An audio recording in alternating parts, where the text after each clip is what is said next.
Hey there, fourth trimester listeners.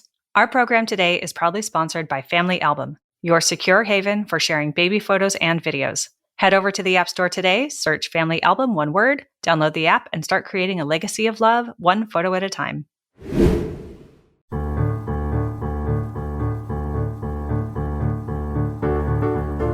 Hi, I'm Sarah Trott, and welcome to the Fourth Trimester Podcast.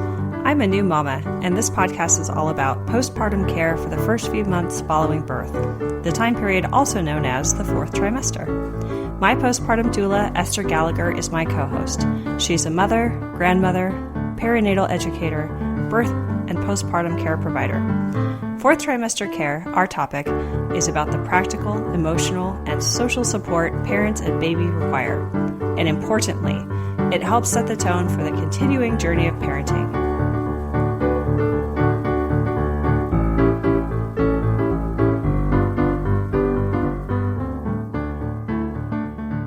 Hi, everyone. Welcome back to the fourth trimester. We are here with guest Angelique Millette.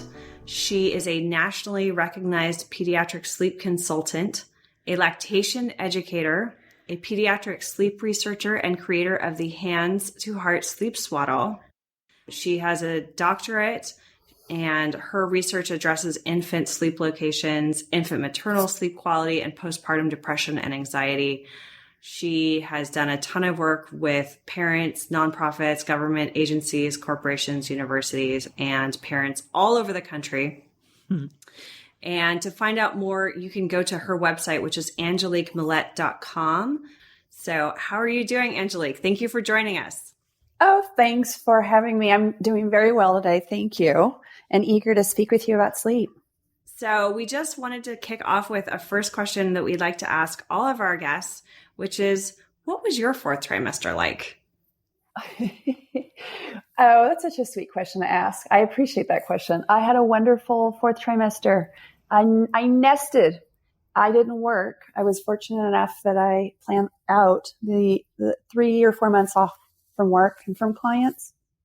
And I put all the books away. I've been reading literature, science, studies, et cetera, about bonding, breastfeeding, sleeping, all that good stuff. And I actually put all those books away. I didn't read a single thing. I just enjoyed my time with my daughter, Montana. You know, I love to hear that, Angelique.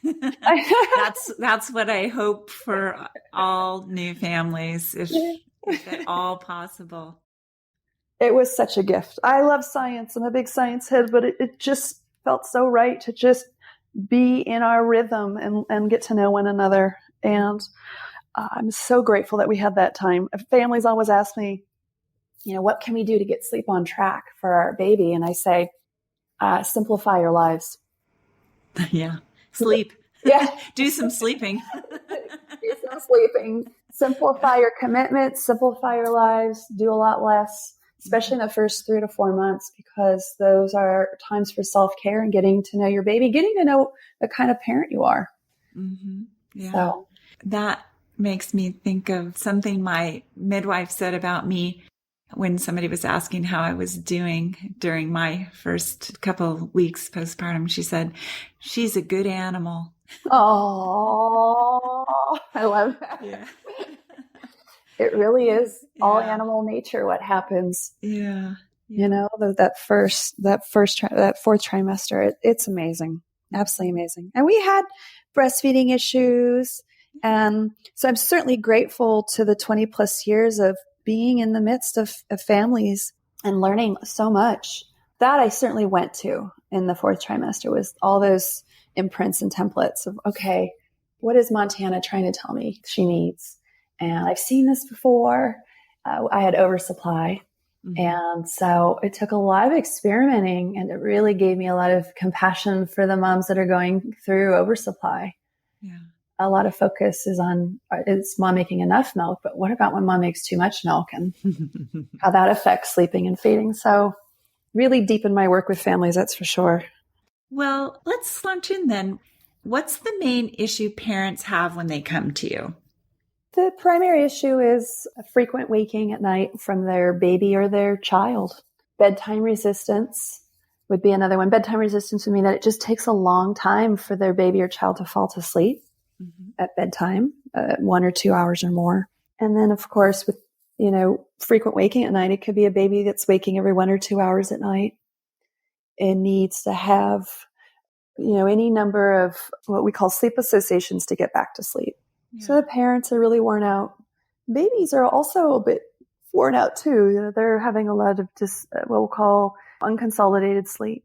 How did you get interested in baby and parent sleep? Well, I was in college and I began to become very interested in women's health, specifically pregnancy, birth, postpartum, and the transition to family. And in that interest, I became a midwife. I had some unique opportunities. That was 22 years ago. Can you believe it? And so I ran with it. I had all the time in the world to just immerse myself in the work. And as I was doing that, what really just got me really interested was the interplay between attachment, parenthood, mood disorders, specifically in moms, and then sleeping for parents and babies. So I was working as a midwife and I became even more interested. I love home birth and I love the midwifery model, but I was quite pulled to working with high-risk moms and really understanding what complicated their postpartum experience and led to some of these variables, like the combination of insomnia, postpartum mood disorders, even disorganized sleep and behaviors in babies like reflux, colic, feeding behaviors, sleep behaviors. So there was this kind of like, what's going on there? I was really pulled to working overnight with families of all things. This is the energy of a 20-year-old. I was attending births at the birth center and at the hospital, and then I would drive over and do the overnight work with families. I call it my field work. I spent 10 years not sleeping at night. Boy, yeah, if that doesn't set you up for this job, what would? And there's no better lab than being in a family's home at night and watching the dynamics unfold and observing all kinds of sleep patterns in babies and parents. It was really rich with, gosh, how does all this go together? So when I did my PhD, I started my PhD, I think I was 28.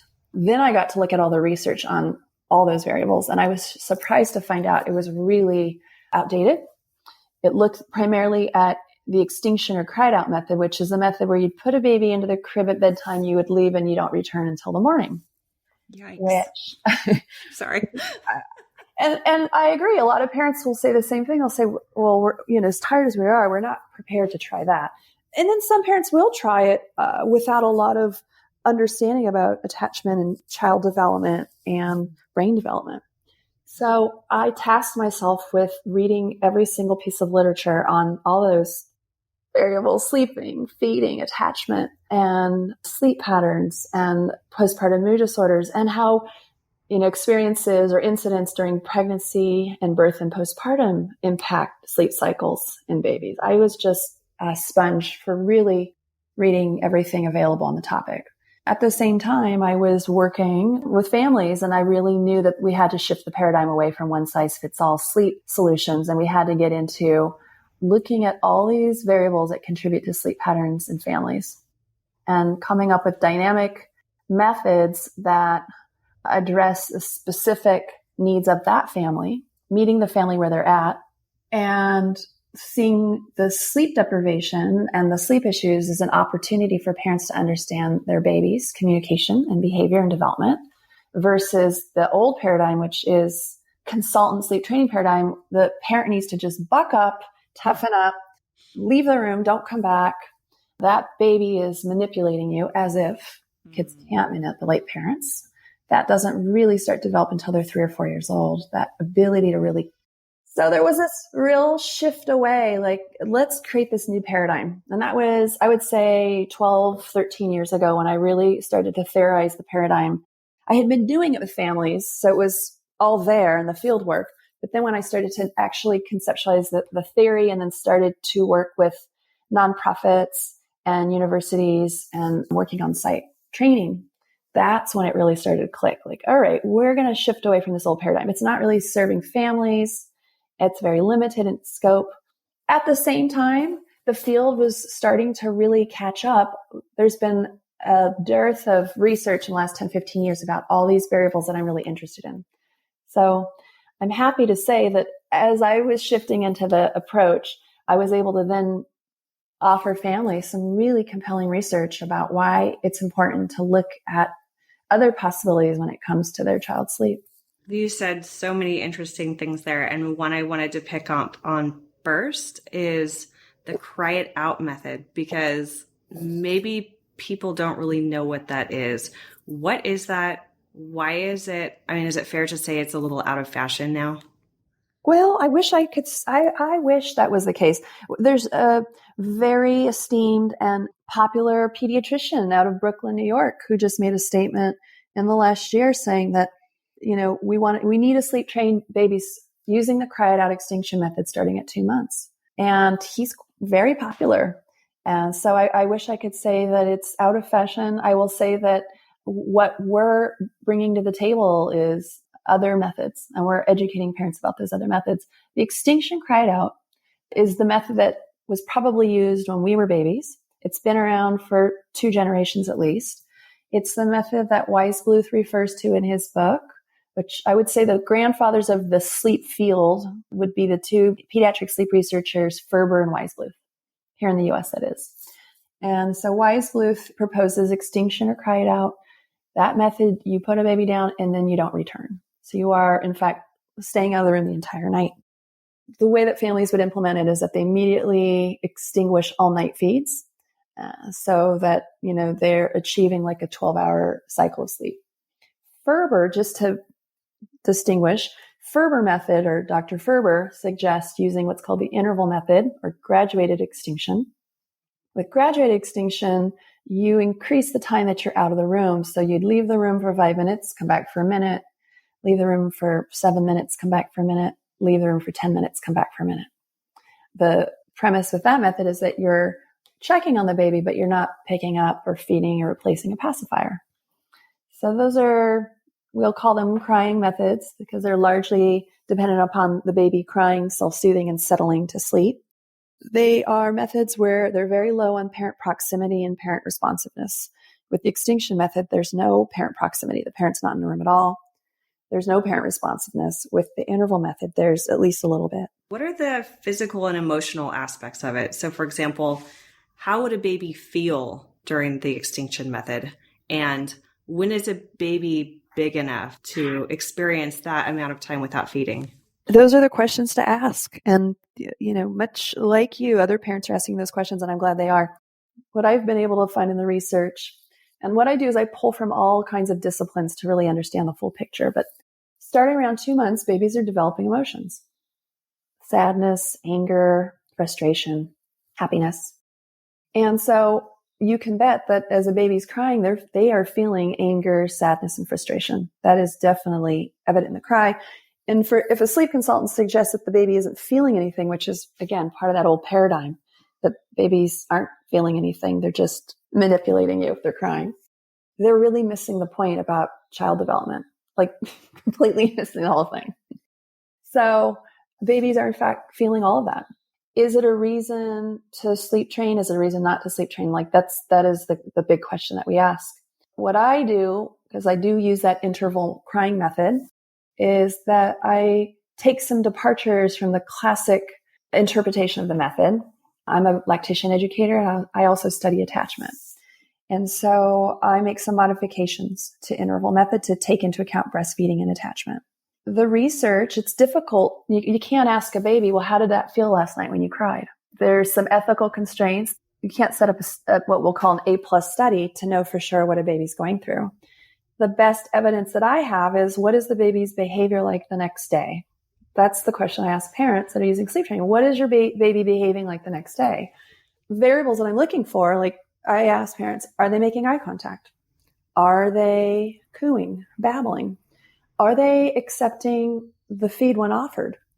And because I've worked as a child therapist with traumatized babies and young kids, sadly it happens, but these are babies that have been actually abandoned and neglected.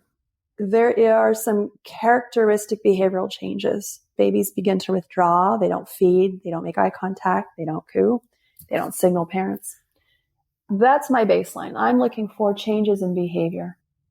I also don't start, if I'm going to use that interval method, that crying method, I don't start it until a baby's at least 4 to 6 months of age and they've exhibited some signs of self-soothing. And I wait because I want to establish that there's some attachment that's been developed in the first 4 to 6 months. So let's call it just an attachment bank. I think it's a limiting term for it, but I think it helps to visualize it. Mm.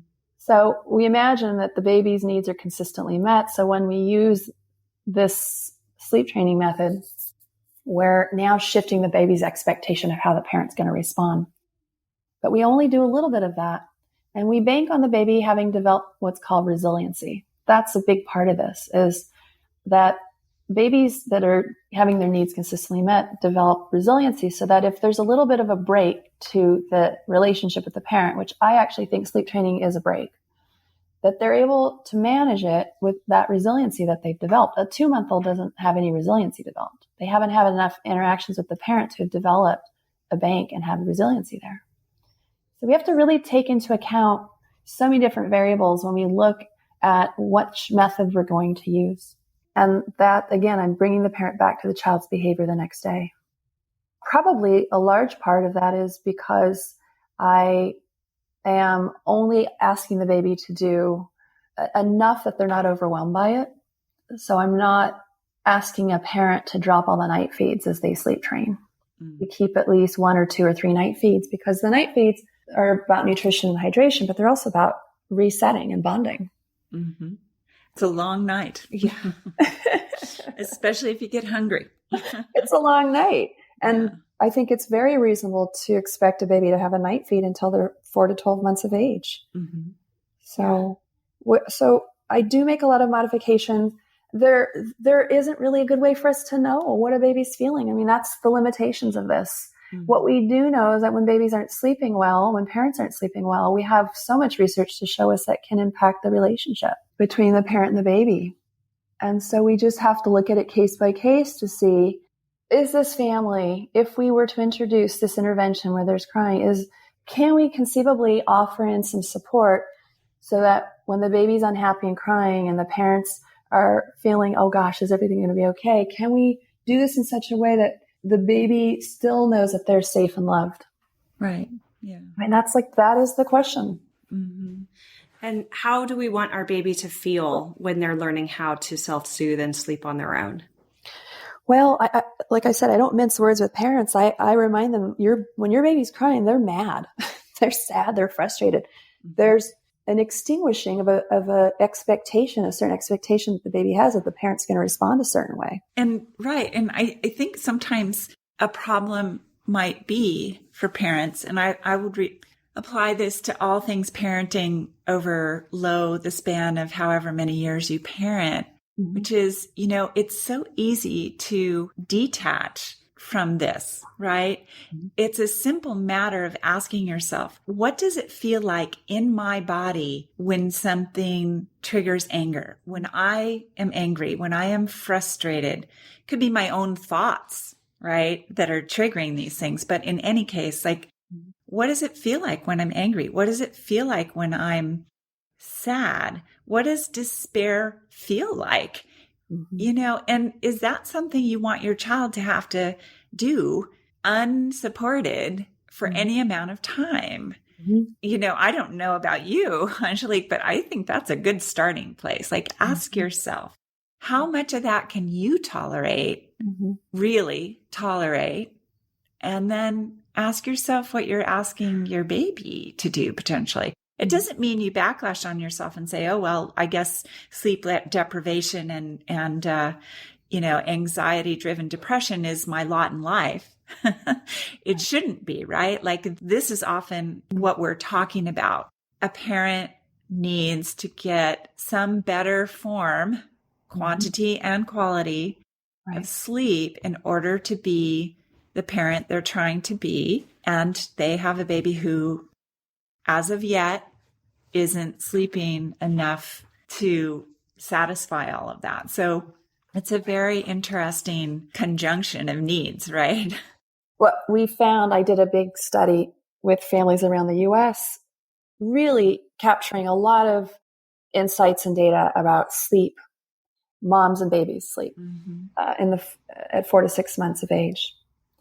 And when we collected all the data and looked and ran through all the analysis, we stepped back. We said, "Oh my gosh, this is so complex." Yeah. Right. So many variables. Because we saw a subsection of moms who had quite high levels of sleep deprivation and anxiety who found comfort in bed sharing. Mm-hmm. And these were self-acknowledged moms who said, "I'm not sleeping. I'm really depressed and anxious, but I'm getting something from the bed sharing." We stepped back from all the data, said, wow, it's so not black and white. There's so many shades of gray. It's quite complex. It gave us even more reinforcement and encouragement that we have to use a toolbox of methods and then align the methods with the philosophy of the family.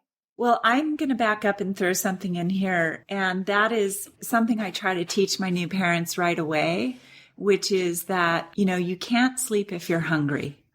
Mm-hmm. Your brain is automatically going to go on alert and start foraging, even if your body doesn't get up and go do it, right? Mm-hmm. So when you're a breastfeeding mom and your body is metabolizing thoroughly, especially in the first 6 weeks, I think, so much for a newborn who by rights should still be hooked up to a placenta anyway. It's normal and natural to be hungry throughout the night.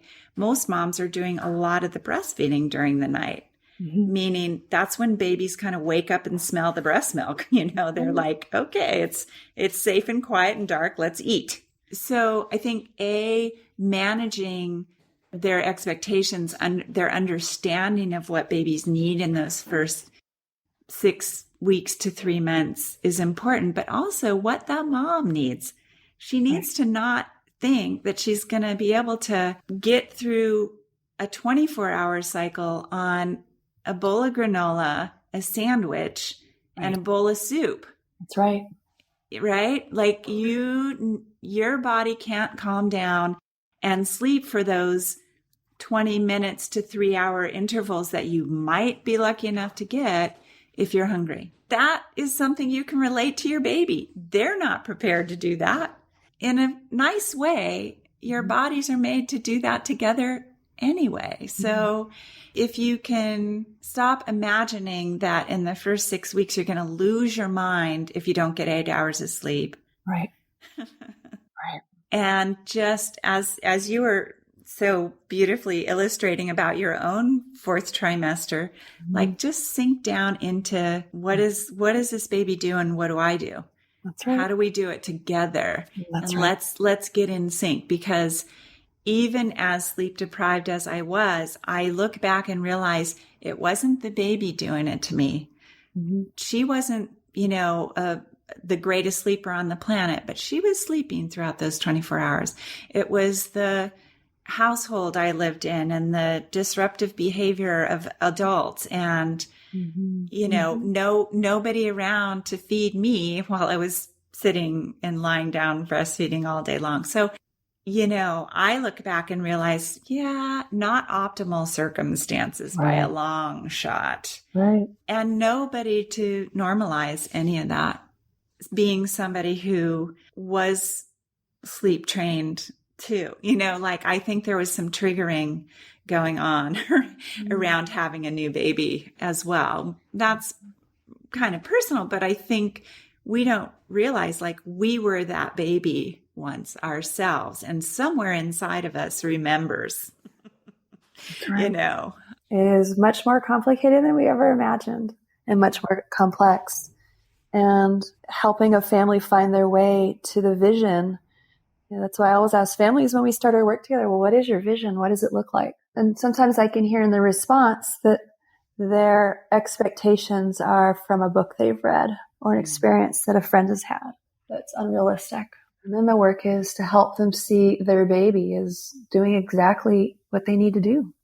When parents come to me later and say, I'm going to be going back to work. What do I do? Where do I go? The first thing I let them know is I don't sleep train. So it's outside my purview. And the second thing I offer is if you know that this is going to be something you have to explore in order to survive and thrive, please call Angelique. Oh. Because I know that you have done the research. It hasn't just been this. And is it appropriate to name the patriarchy when we're talking about men handing down, advice to women primarily about how to sleep with babies? Like, I don't know. I have a big problem with that. Well, that's a whole tangential conversation. I know. I mean, we could look at Ferber and Weiss, but then we have to take into account Sears.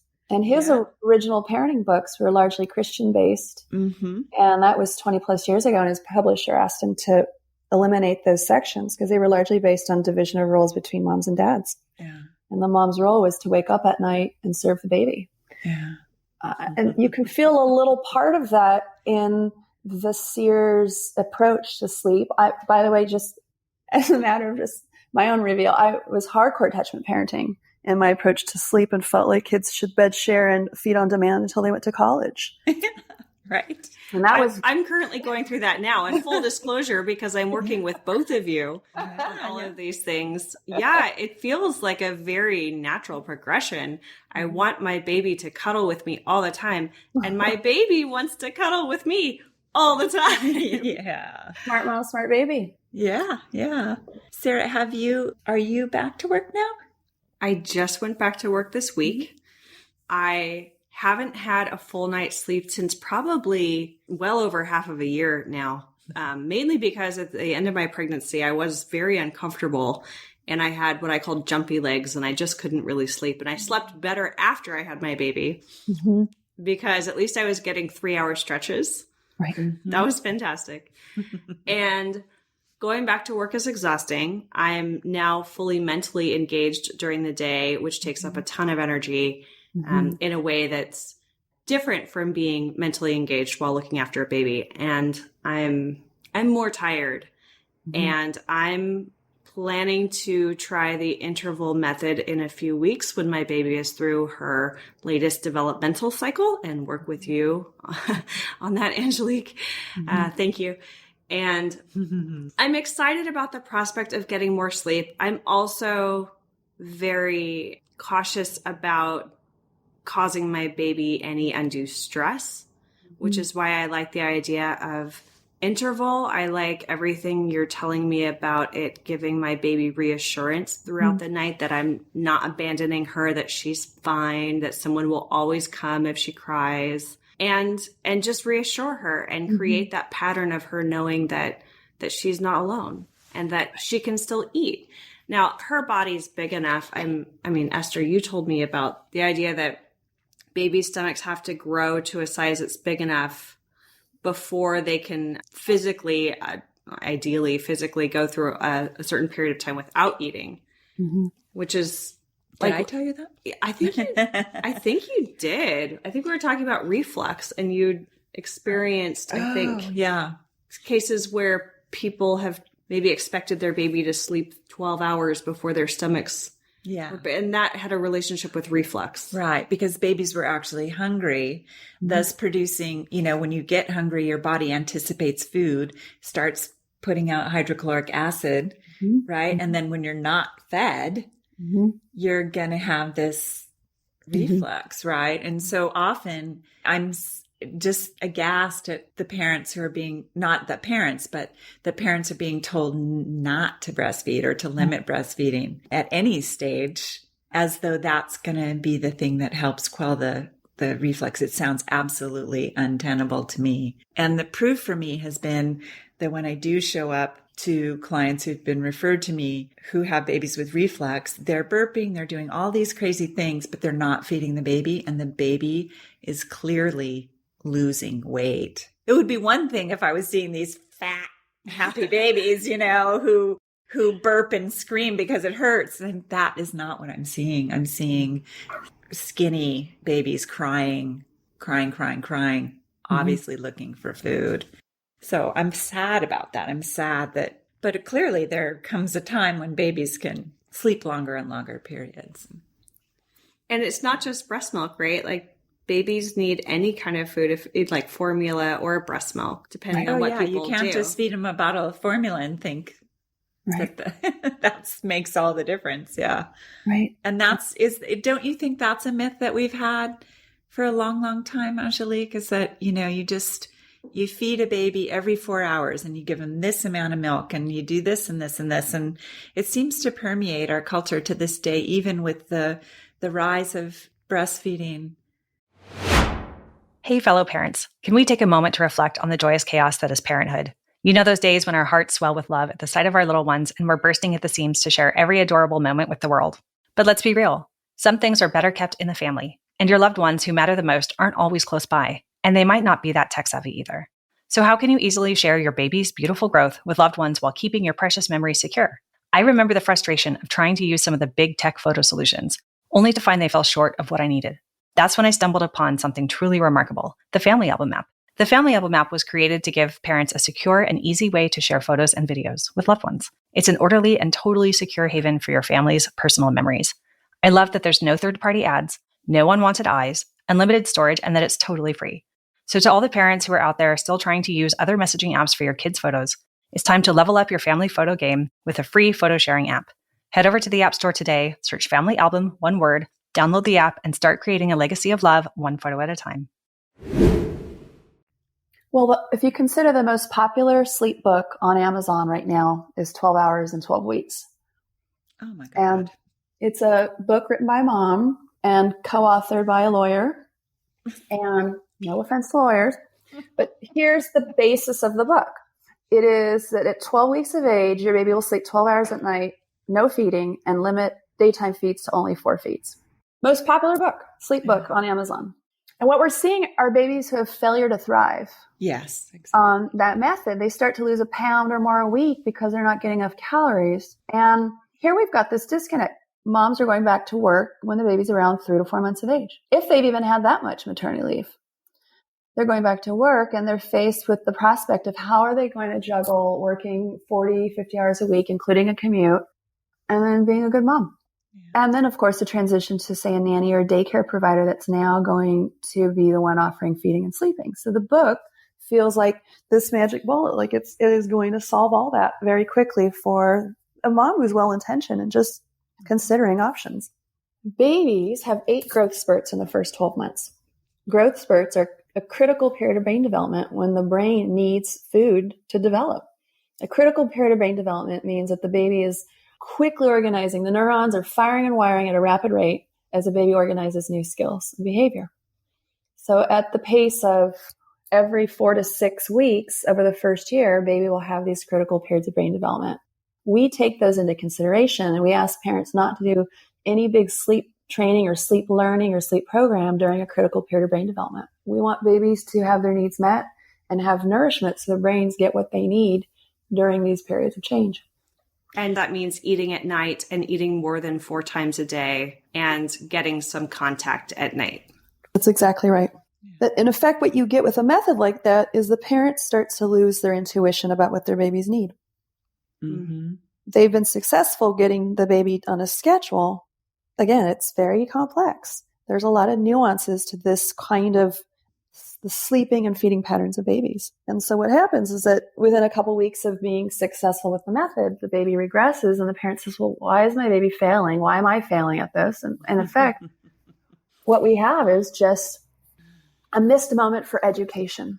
Hey, mom, hey, dad, what's going on? Is your baby's doing beautiful? They're going through a critical period of brain development. They need to see you and they need to be fed.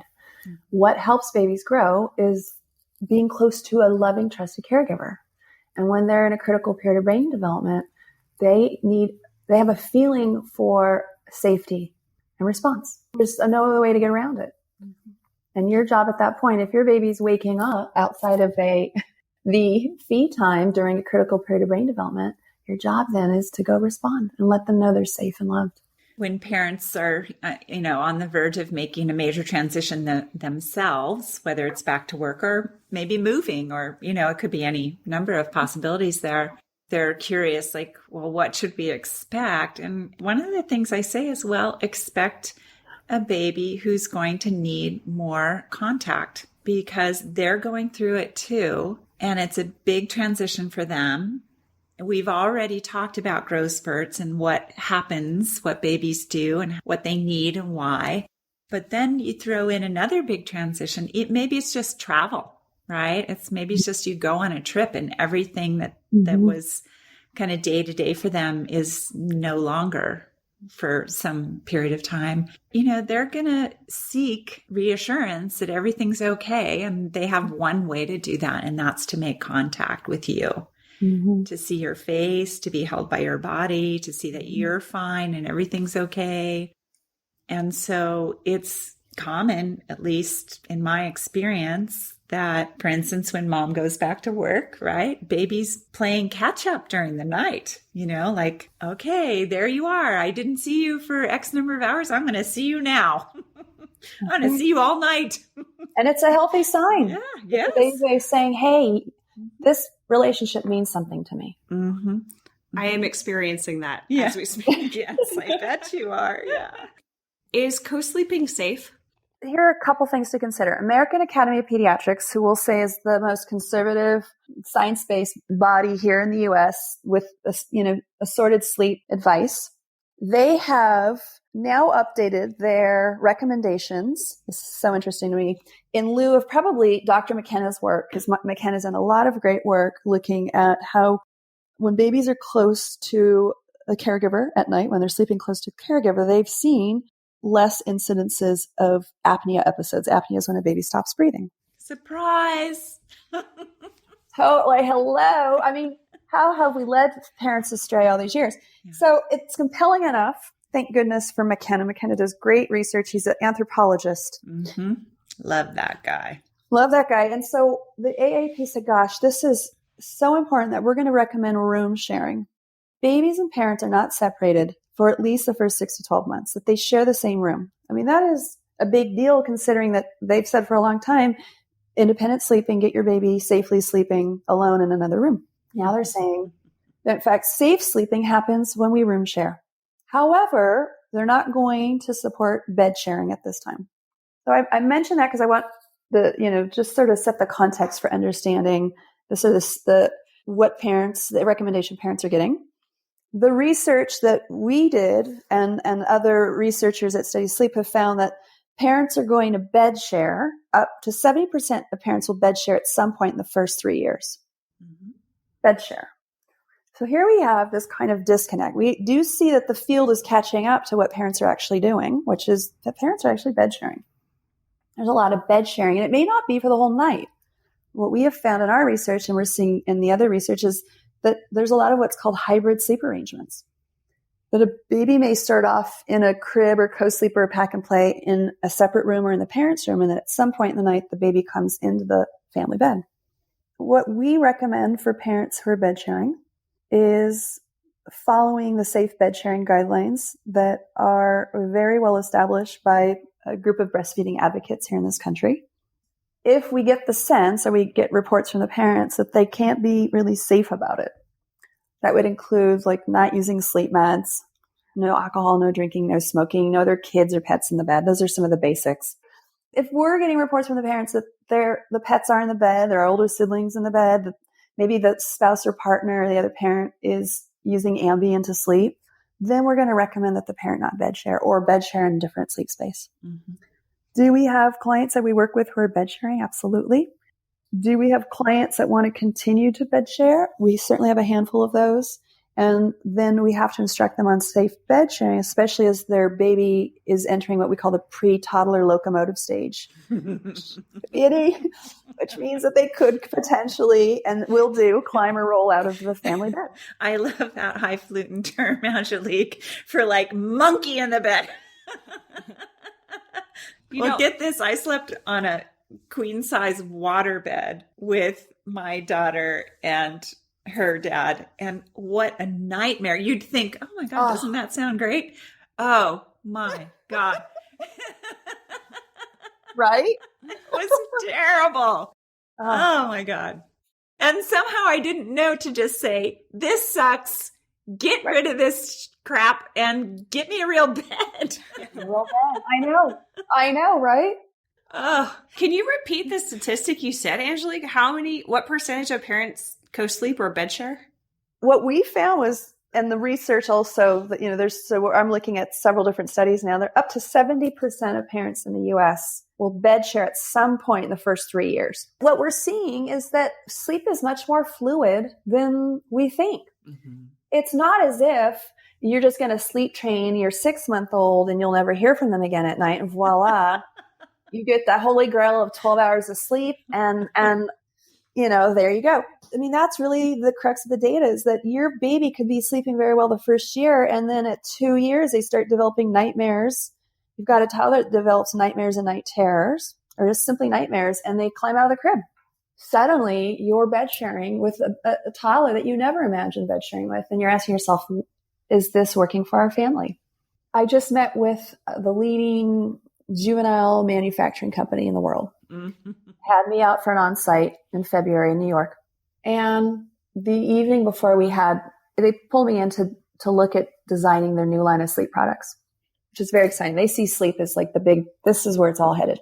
And we had a dinner meeting the night before with all the executives. And here I am, little researcher mama, like, oh my God, this is amazing. I'm like, I can't believe this is happening. And do you know, every one of those executives had co-slept with... Right on. Oh my gosh, that's brilliant. Not just for like a couple of months, for years. Yeah. For years. And they all said, it was the way that we kept the bonding up, because they were all back to work. And they said, I just missed my little one desperately during the day. And that allowed me to have that time with them. And they missed me. And boy, what a roundtable discussion that was, because they're looking to design products that encourage bed sharing safely. I try to explain to parents that, if you've got this big fear of the boogeyman we call SIDS, right, the thing that you need to know is that the primary correlation with babies who don't have SIDS is that they're breastfed. And we know that the most successful breastfeeding relationships are one where families co-sleep. So put 2 and 2 together here. Just statistically speaking, it turns out that you're more likely to get through this if you're learning how to sleep when your baby sleeps and eat when your baby eats. That's right. Real simple stuff. And the rest is details. It's the details like, is this a bed that a baby's going to be safe to sleep in with you? Are those pillows that you piled up on your honeymoon night, to make this bed like a wonderful boudoir, safe for your baby? Probably not. Like, let's throw those overboard. How do we just redesign your bed? Right. And the way, maybe a little bit of the way you sleep in it, so that everybody's safe now. That's right. I know that when I was a new mom, we bed shared. And then I'm a stomach sleeper. And I was desperate to get back on my tummy. And so at 7 weeks, I put her in the Moses basket right next to the side of the bed. And then we room shared until she was 18 months old. And that worked great. She joins me on all my business trips. She's been on 104 flights. She just turned 3. So we were going to room share. It was going to happen anyway, because every 2 or 3 weeks we were back on the road at another site doing a training or a lecture. And she joined me on all those. So I mention it because I really ask parents to think about what's going to work for their family. How sleep deprived are they? Are they able to sleep when the baby's in the bed with them? Are they even able to sleep if the baby's room sharing with them? Yeah. And what's their commute like? What's their day look like? What are their commitments? What's their health like? What kind of support do they have from their spouse or partner? And by extension, their village and community? Because it all has to be taken into consideration when families are considering next steps. I'm curious how often you come across a chronic or acute undiagnosed illness in a mom that's causing her sleep deprivation while she's thinking it maybe is her relationship to the babies. Yes, I definitely see it. Because what we found is that they're all commingled. That likely what mom's going through is going to have a relationship to the sleep and feed patterns. Now, it's the chicken or egg. We don't know which one came first. And so what we try to do is we try to establish an appropriate baseline sleep pattern for baby sleeping and feeding. And then we step back and ask mom, well, how are you sleeping now? And if mom reports Like, let's say the baby's sleeping a little bit better. Mom says, well, I'm not sleeping well. I can't sleep any better. I'm feeling worse. And then we start to refer out what would be traumatic events during pregnancy and birth and early postpartum, where there may be some post-traumatic stress disorder that's leading to like a cascade of symptoms that are insomnia, anxiety related. Postpartum depression has a lot of physical manifestations, as you know, that can lead to sleep issues in moms. Pelvic floor discomfort. Moms who may have had some pregnancy, pelvic floor discomfort, or interventions at birth that are causing discomfort may have a really difficult time sleeping. A big one that we're seeing would be hormone issues or thyroid issues in moms. Yeah. That are going very often undiagnosed or misdiagnosed for months to years. So if we can establish the baseline sleep in baby, and then we can ask that question, that really important question, how are you sleeping now? And the report after a couple of weeks from mom is, hey, I'm not sleeping. Then we start to use our resource list and make referrals out so that mom can start to get her sleep back.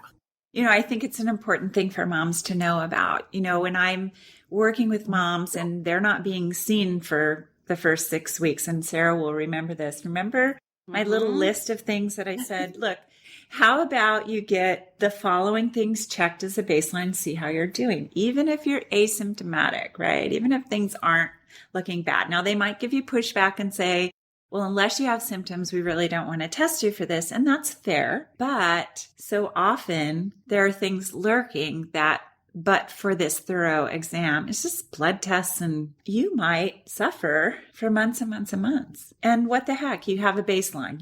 Hopefully that you're no longer anemic. Anemia plagues women all over the world and it doesn't help you sleep better. And it's a simple thing. Are not getting the protein and fat that's needed. Mom, who's just really tired, isn't able to get access to really good nutrition or wholesome nutrition, or is mostly using carbohydrates for nutrition. So there can be a lot that contributes. We certainly look at the mom and baby as a dyad, as a duo. Then by extension, we look at the family as the client or the patient. We won't separate them out. We're really interested in hearing how this whole family is functioning as a whole. How is their sleep going? We do have an extensive resource and referral list because we feel so strongly that if we think that the lack of sleep, I consider it the window in, like the door in. If we have the opportunity to get the family the resources they need beyond just helping them sleep, then we're going to do that. How do you talk to partners about how their behavior day and night might be affecting mom's sleep?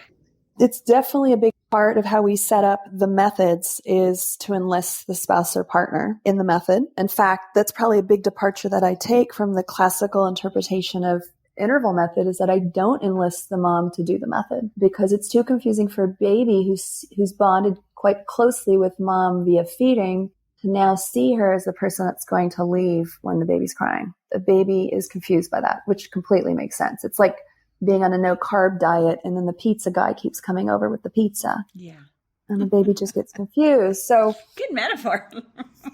And the parents, when I explain it like that, they understand it. And so when, for example, for any one of the methods, and by the way, we haven't talked about the other methods in the toolbox. We've talked about the sleep training one because that certainly is one that parents are curious about. Half the parents I work with will use that method, by the way.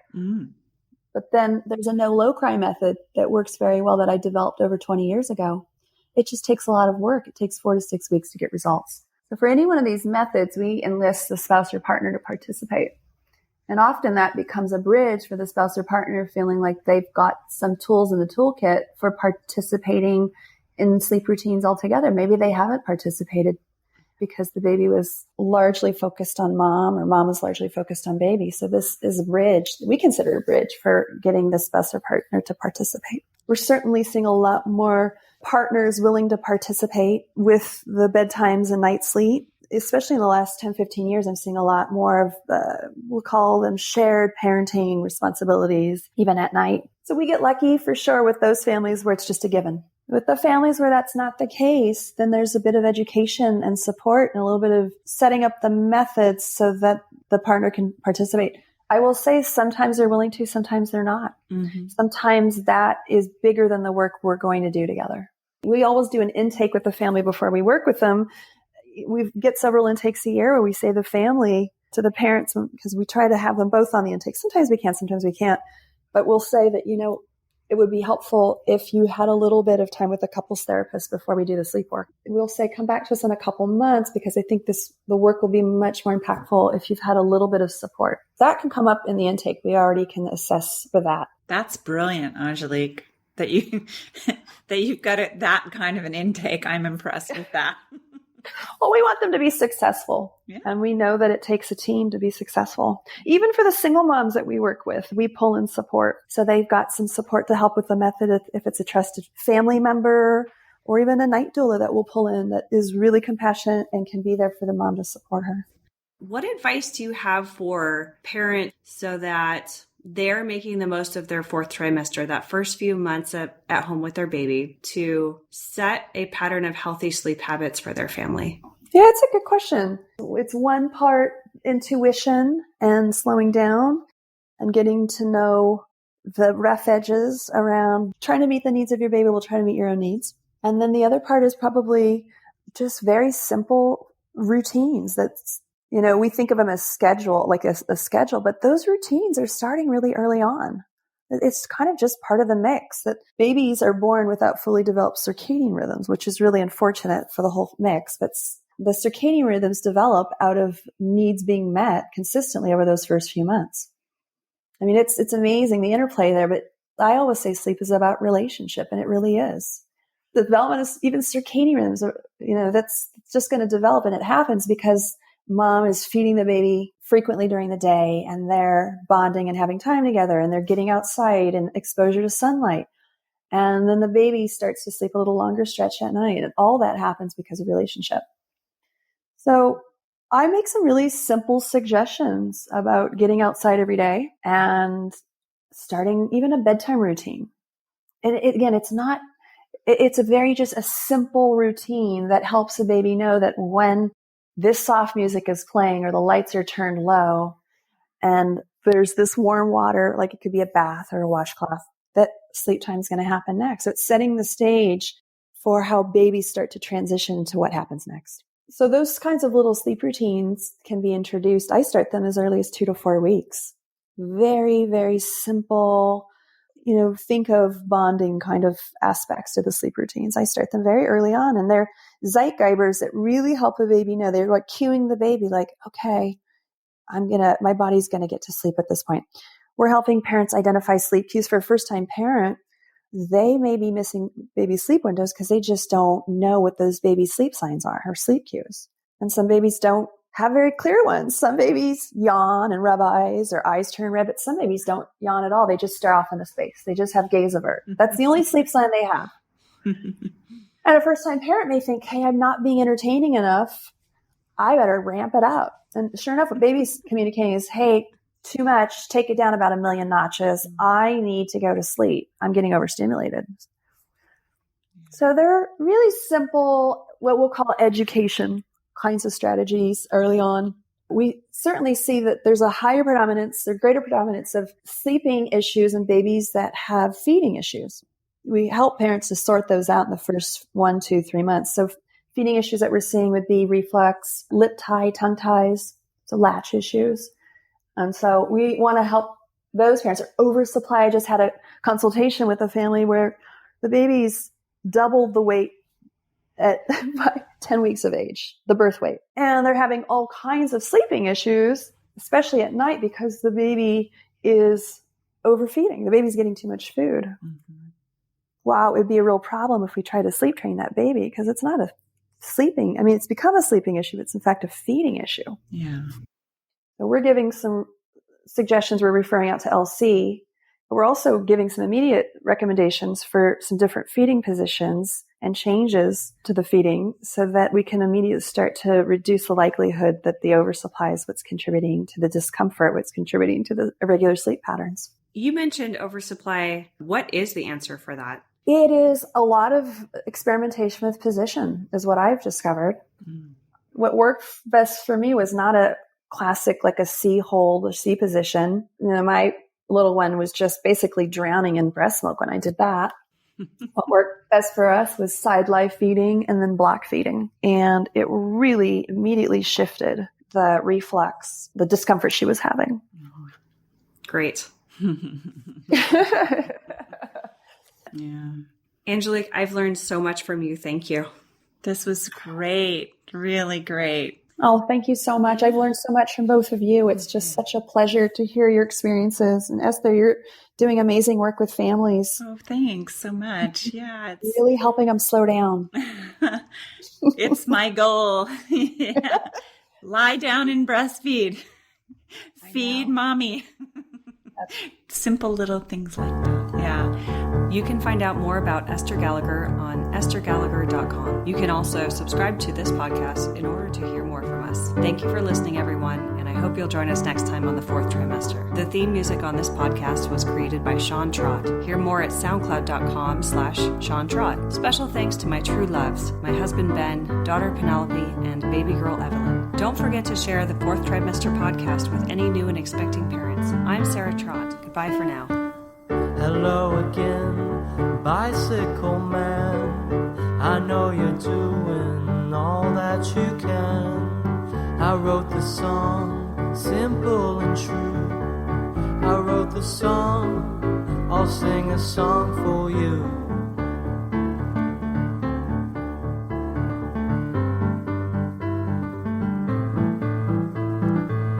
You got your wheels, you got your gears. You ride around town without any fear. You got your pedals, you got your brakes. You always wear your helmet for safety's sake.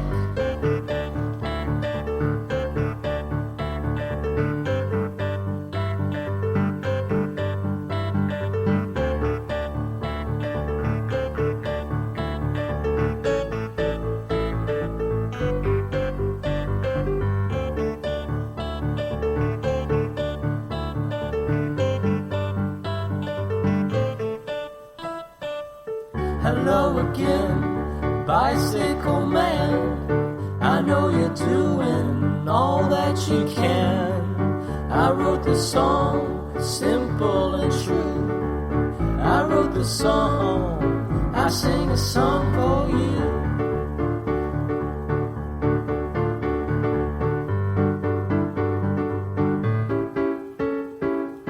Hello again, bicycle man.